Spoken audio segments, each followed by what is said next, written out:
আরে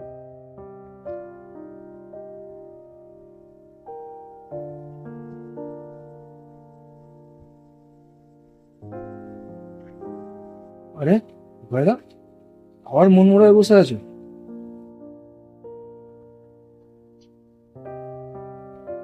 আরে না রে ভাই, এই তো ছেড়ে চলে গেল। কবে আসবে জানি না, সেই নিয়ে চিন্তা করছি, ভাবছি কবে আসবে ও। আরে চিন্তা করো না, আমার সাথে সাথে সব ঠিক হয়ে যাবে। পরিস্থিতি সবকিছু ঠিক করে দেবে, চিন্তা করো। না রে ভাই, সবই তো বুঝলাম, তুই তো সবই তো জানিস। বুঝলি ভাই, ও যদি আমাকে একটু সুযোগ দিয়ে দেয়, ওকে আমি ছেড়ে দিতে দেবো না, নতুন ভাবে আগলে রাখবো ওকে আমি। ওকে তো আমি সেভাবে আগলে রাখতে পারিনি, যে কারণে সে ছেড়ে চলে গেছে আমার সাথে। সুযোগ দাও ভগবান, একটা সুযোগ দাও, একটা সুযোগ দাও ভগবান, একটা সুযোগ দাও। আরে, ও তো আমার কাছে চলে এসছে, এটা হলো।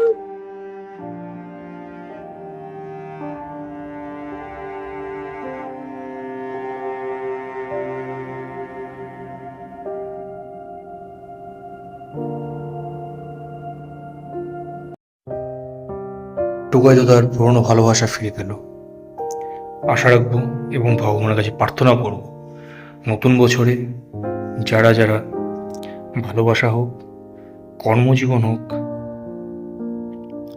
আদার্স যে কোনো জীবন হোক, তারা যাতে সেই সেই জায়গায় সাফল্য অর্জন করতে পারে, এটাই ভগবানের কাছে প্রার্থনা রাখি। হ্যাপি নিউ ইয়ার, সবাই ভালো থাকবেন, সুস্থ থাকবেন।